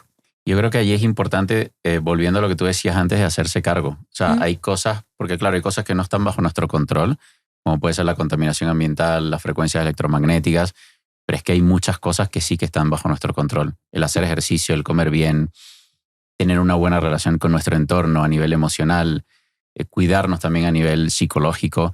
Y yo creo que allí es donde está realmente el trabajo que tiene que hacer una mujer para atravesar todas esas etapas de la mejor forma posible. Y en Colombia hay un dicho que dice, el que peca y reza empata. Entonces nos la pasamos en esa dinámica de hoy puedo, no sé, exceder mi cuerpo, no sé, en alcohol o en... Pero es que porque pensamos, María Paula, que podemos compensar una cosa con Podemos otra. compensar una cosa con otra. Y en realidad no funciona así. O sea, otro de los mensajes que yo siempre les doy es que no, no, el que peca y reza no empata. No es lo mismo, porque son cosas que actúan de manera sinérgica, se van ayudando unas entre otras para que yo obtenga un resultado. Pero el peso, por ejemplo, a nivel de mi cuerpo, de una borrachera con un guayabo espantoso, es demasiado alto, demasiado alto para que solamente lo pueda empatar con multivitamínicos o con extractos verdes. No va a pasar. Sí, que yo creo que allí es donde está la raíz del problema, que esta era moderna en la que vivimos nos ha hecho creer de que con suplementos o parches en el estilo de vida vamos a poder solucionar situaciones que tienen un problema raíz mucho más profundo. Y te quería hablar, no me quería despedir de la entrevista sin hablar de anticonceptivos. ¿Cómo está afectando lo que ha sido el uso de anticonceptivos, de estas primeras generaciones de mujeres que lo han usado? Es abordar las cosas desde una perspectiva errada. A mí me parece que utilizar hormonas cuando mi cuerpo las produce adecuadamente, cuando está en la flor de la máxima producción, y es que entre los 20, los 30, los 40, cualquier persona viene y te ofrece un anticonceptivo, tu amiga se lo está tomando y dice, me está yendo divino, o me puse este dispositivo y me va increíble, y casi que por tendencia uno ve que entran en una u otra forma de anticoncepción con hormonas. Y no es el momento. Cuando estoy en lo mejor de mi propia producción hormonal, las recibo con una facilidad impresionante. Pero luego cuando realmente las necesito, que es en la menopausia, ahí no las quiero ver porque me van a dar cáncer. Y uno dice como, a ver, organicémonos un poco, y es que la anticoncepción es un tema de dos. Me parece que haber descargado la responsabilidad de la anticoncepción en las mujeres fue un gravísimo error, porque es un tema de dos personas, y si ambas personas no quieren procrearse, no quieren tener hijos, pues bueno, debería ser una responsabilidad un poco más compartida. Además, pues al final los anticonceptivos no previenen otras cosas que hoy en día también marcan de manera negativa, muy negativa, la salud femenina, como es el virus del papiloma humano. Entonces tampoco estamos teniendo cuidado y protección y nos sentimos seguras porque no vamos a quedar embarazadas, pero no entendemos que el impacto a largo plazo de una infección con papiloma pues es un factor de riesgo muy importante para cáncer de cuello uterino. Y también todos los efectos que ese anticonceptivo tiene en mi cuerpo, porque como ya te lo mencioné, el uso de progestinas, particularmente este tipo de progesteronas sintéticas, tienen una relación causal y sí existe, está demostrado que afectan y aumentan mi riesgo de cáncer de seno. Wow. No solamente eso, los anticonceptivos afectan la absorción de minerales. Entonces, si ya te expliqué que es importante los minerales porque el yodo es un mineral y entonces bla, bla, bla, en la medida en que mi cuerpo no absorba adecuadamente los minerales, es mucho más fácil que cargas tóxicas de metales pesados puedan abordarme a mí, ¿cierto? El antídoto para los metales pesados principalmente es tener una disponibilidad celular de muy buenas cantidades de minerales, pero esos minerales compiten con los metales pesados, y si yo, por ejemplo, utilizo anticonceptivos y me parece súper fácil, súper cool, pues básicamente estoy impidiendo que los ciclos celulares se cumplan adecuadamente. Y luego me pregunto, ¿por qué el cáncer? Entonces, Y la osteoporosis también. y también la osteoporosis. Entonces, si tú dices todos los efectos que tienen sobre la tiroides, sobre los ciclos celulares, en realidad tú básicamente no, ¿dónde está el beneficio? Ahora, ¿qué pasa con muchos de los anticonceptivos? Que también, como las mujeres, el ciclo menstrual, los movimientos de mis hormonas, también tienen un propósito. Somos mamíferos. Lo que nos diferencia de los animalitos es poquito de frontal que tengo aquí. De resto, el ciclo En y los algunos casos. movimientos es básicamente para reproducirnos, para sostener la especie. Entonces, las mujeres generalmente vamos a tener picos de líbido y momentos de mayor deseo sexual durante nuestro ciclo, que es al principio en el pico de estrógeno que hago antes de la ovulación y en la segunda parte de mi ciclo en la fase lútea, cuando hago el siguiente repunte del estradiol en mi cuerpo, que son los dos momentos de mayor deseo en las mujeres.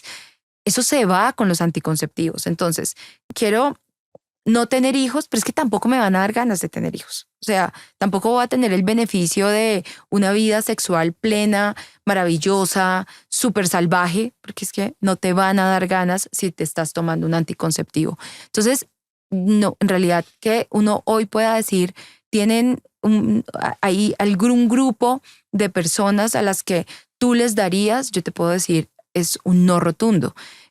La endometriosis, que es otro grupo de mujeres que las bombardean con anticonceptivos orales y principalmente con progestinas desde que son muy chiquitas, en realidad le estás quitando el síntoma a algo mucho más profundo y es, uno, un defecto inmunológico porque tu sistema inmune no fue capaz de reconocer esas células del endometrio que se sembraron por fuera del útero y además es un defecto en la manera en que detoxifico, porque particularmente en endometriosis hay una mayor dominancia de estrona que de estradiol, que es el lindo. Entonces, es lo mismo.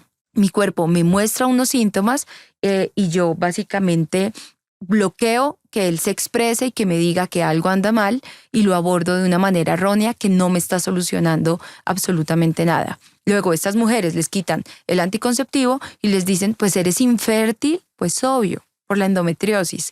Y no tiene nada que ver la endometriosis exclusivamente. Es todo lo que se mueve detrás de este tipo de enfermedades que me llevan a unos síntomas. Y yo añadiría, María Paula, de que a mí me encantó lo que has comentado de que tiene que ser una decisión compartida. O sea, el hecho del anticonceptivo no puedes dejarle la responsabilidad únicamente a la mujer. Y chicas, existe el condón. Obliguen a sus parejas a utilizar un puto condón, perdón Sí. por la palabra, pero en muchas ocasiones he escuchado, no, es que no me gusta que utilice el condón mi pareja porque no me gustan las sensaciones. Pues bueno, ahí tú tienes que valorar lo que tú mencionabas, riesgo-beneficio. Y sí quería saber, María Paula, tú has hablado bastante de terapia hormonal. ¿Quién tiene que valorar el uso de terapia hormonal? ¿Si es para todas? ¿O hay algún caso en particular de una persona o de una mujer que esté entrando en esa etapa que tiene que valorar el uso de terapia hormonal?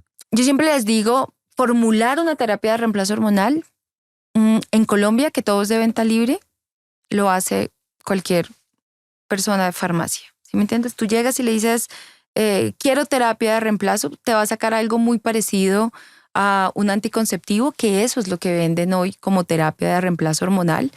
Entonces, en realidad, no es salir corriendo a buscar unas hormonas, porque como te lo he explicado, ellas son fantásticas, son esos mensajeros que han hecho cosas maravillosas por mí, pero es un momento más como de optimizar todo lo que está pasando en este momento de mi vida y enfocarme de una manera mucho más integral a conocerme y a encontrar una ruta para mí misma. Entonces, yo creo que si yo tengo síntomas, que si yo estoy experimentando cambios, si yo siento que mi líbido ya no es el mismo, que mi capacidad para tolerar el estrés o las cargas no es la misma, que mi sueño está cambiando, pues vale la pena que yo pueda medir las hormonas, que yo pueda saber y traquear en dónde estoy, porque de esa manera yo voy a empezar a abordar qué es lo que mi cuerpo necesita. No solamente la premenopausia significa que necesite hormonas, probablemente necesito recuperar mi microbioma, probablemente necesito recuperar mi sueño. Probablemente en ese momento lo que más necesito es un control del estrés y que alguien amorosamente me diga, bota ese trabajo, cambia de vida, duerme mejor, volver a empezar, no pasa nada. Separarse, no pasa nada, ¿sí me entiendes? Es un momento de no solamente empezar a que te formulen, porque formularlas es algo muy básico, ¿sí me entiendes? No es ingeniería aeroespacial, porque básicamente en el mercado hoy tenemos disponibles no solamente estas versiones sintéticas, que son exactamente iguales a un anticonceptivo, sino con nombre de climaterio, pero hay todas estas versiones bioidénticas. La gente cree que bioidéntico significa que exclusivamente tuvo que haber salido del ñame, de las plantas. No, existen versiones bioidénticas que produce la industria farmacéutica también. Cuando nosotros hablamos de bioidéntico es que tiene la estructura molecular igualitica a la que yo produzco. Entonces ahí hay una gama grandísima de opciones, pero que sí deberían las mujeres no solamente asesorarse en términos de la función de sus ovarios, sino de cómo está todo su cuerpo, cómo está su insulina, cómo están marcadores tan básicos como la hemoglobina glicosilada, cómo está su ácido úrico, cómo están las transaminasas, ¿sí me entiendes? Muchas mujeres llegan a consulta con hemoglobina glicosilada alta, transaminasas altas, ácido úrico alto, que son marcadores que me muestran resistencia a la insulina, con una composición corporal más hacia la grasa visceral. ¿Son personas que son aptas para empezar una terapia de reemplazo hormonal? Yo diría que no. Yo diría que primero tendrían que organizar la casa antes de pensar en una terapia de reemplazo hormonal. Entonces, yo creo que las hormonas son fantásticas y yo pues obviamente las amo profundamente, pero tampoco creo que sean para todo el mundo. Sí, justamente eso era lo que quería llegar, que no es la panacea y que no te va a No es la resolver todos los panacea. problemas. O sea, no te va a resolver tus problemas de estilo de vida, ¿sabes? Primero lo que tú decías, me encantó la frase, hay que ordenar la casa para luego empezar a buscar alternativas allí fuera. Y te quería preguntar sobre dietas veganas, cómo ahora mismo que siguen en auge, cómo puede afectar una dieta vegana por las deficiencias nutricionales que pueden tener en todo este proceso, en todo este problema que hemos estado hablando. Yo tuve la posibilidad de trabajar y de mandar exámenes súper avanzados de metabolismo, como el ION, que es un examen de Genova que le permite a uno ver las deficiencias nutricionales dentro del ciclo celular de cada persona. Son exámenes súper avanzados. Es impactante cómo vi en ese momento, cuando utilizaba todas estas herramientas y estos exámenes, personas que habían sido veganas o habían tenido un estilo de vida más vegetariano y habían dejado la dieta vegana, y aún 5 años, 6 años, 8 años después, no habían logrado compensar esas deficiencias y esas interrupciones por falta de aminoácidos esenciales que empiezan a ocurrir dentro de los ciclos celulares. Nosotros tenemos que entender que cada macronutriente nos entrega como la materia prima para construir ciertas cosas. Entonces, claramente los carbohidratos, como es lo que predomina en las dietas veganas, vegetarianas, pues básicamente están más enfocados en una gran cantidad de carbohidratos. Entonces, así yo me restrinja en carbohidratos y trate de equilibrarlos para que el consumo final neto de calorías sea bajo, ¿cierto?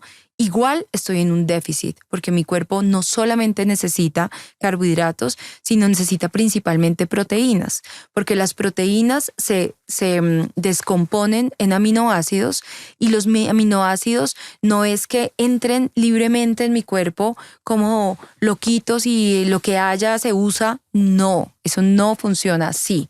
Yo absorbo aminoácidos, los ensamblo en forma de péptidos. Cuando yo hablo de péptidos, la creatina es el más simple para que la gente entienda, que es la unión de 3 aminoácidos, y ese aminoácido, ese ladrillo, va a ir a ayudarme a construir músculo y para unas funciones cognitivas. Pero como ese, muchísimos, pero muchísimos en mi cuerpo, y que si yo no tengo la disponibilidad de un aminoácido particular, no voy a poder ensamblar estos ladrillos y no voy a poder mantener una función adecuada de muchas cosas en mi cuerpo. No es solamente crear músculo. La gente cree que proteína es solamente para tener una masa muscular, y es que desde la proteína es donde yo voy a crear serotonina, melatonina, norepinefrina, absolutamente. Todos los péptidos y todos los mensajeros que tengo en mi cuerpo dependen muchísimo de las proteínas, que es lo que más deficiencia van a tener. Y como te digo, no es una deuda que yo vaya a poder poner en equilibrio fácilmente. En la medida en que más tiempo me quedo, mis ciclos celulares se entorpecen y empiezo a tener más dificultades. Entonces, ¿cuál es el tema? Que toda esta información de la que te estoy hablando depende de todo esto, depende cómo mi célula y cómo el núcleo celular, cuando se divide, entrega la información correcta a esa nueva célula. Entonces, nosotros todos los días estamos creando células. La teoría dice que los seres humanos creamos 300 billones de células todos los días. Entonces, de esos 300 billones que yo estoy creando, pues alguna me tiene que quedar mal hecha. O sea, no puede ser que 300 billones todas sean perfectas.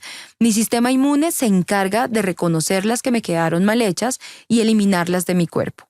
Pero también, si tengo un sistema inmune con más inflamación, y es que una dieta vegana, evidentemente, yo entiendo las razones de las personas, entiendo lo que ellos, las razones que los llevan son absolutamente válidas.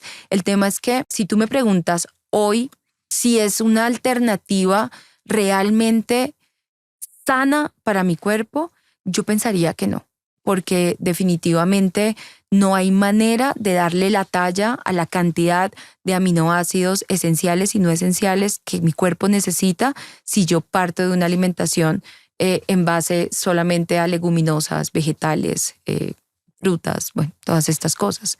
Ahora, yo conozco muchas personas que son veganas y tienen una suplementación súper alta. Entonces, también es importante que si tú tienes una comunidad vegana, le cuentes la cantidad de cosas alternas que tienes que hacer para poder soportar tu salud.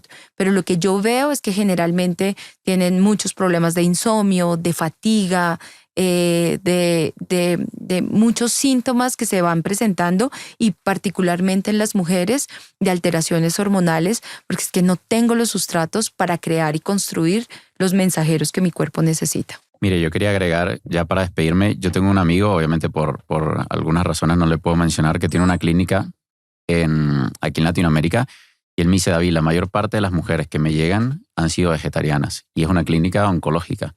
Entonces, yo aquí quiero es que simplemente enviar el mensaje que la gente, entiendo también las razones por las cuales una persona lleva una dieta vegana, son completamente respetables, tengo muchos amigos veganos, pero entiendan que hay deficiencias que tienen que compensar con suplementación. Sí.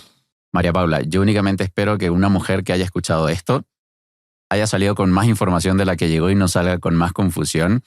Siempre también he considerado que este tipo de conversaciones nos ayudan también mucho a los hombres para entenderlas mucho más ustedes en sus distintas etapas. Así que agradecerte por todo el tiempo. Han sido casi 2 horas hablando aquí de salud hormonal femenina.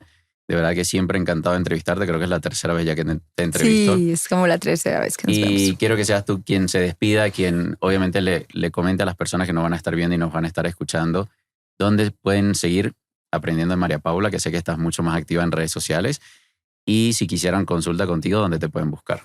Son temas que a veces son difíciles de traer y de convertir en una manera fácil de entender, porque probablemente para mí es mi día a día.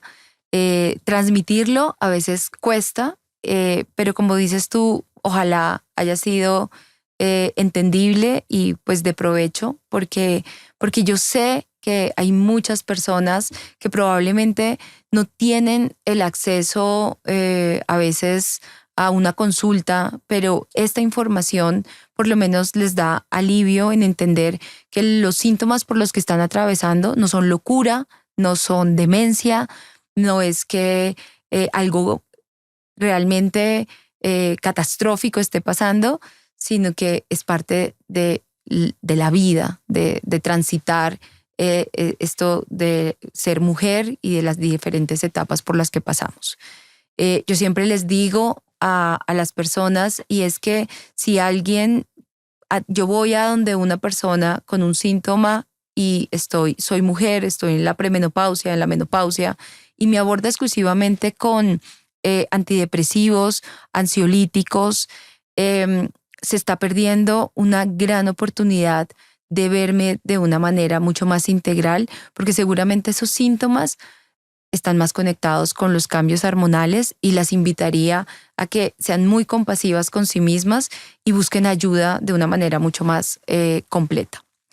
Yo trabajo en Bogotá, trabajo en un centro de longevidad que se llama GNQ, y pues ahí pueden encontrarme en redes como doctora María Paula Venegas.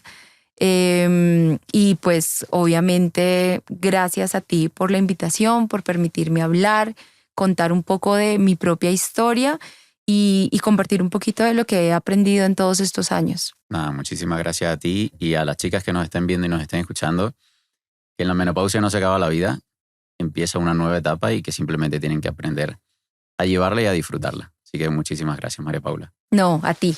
Gracias, gracias.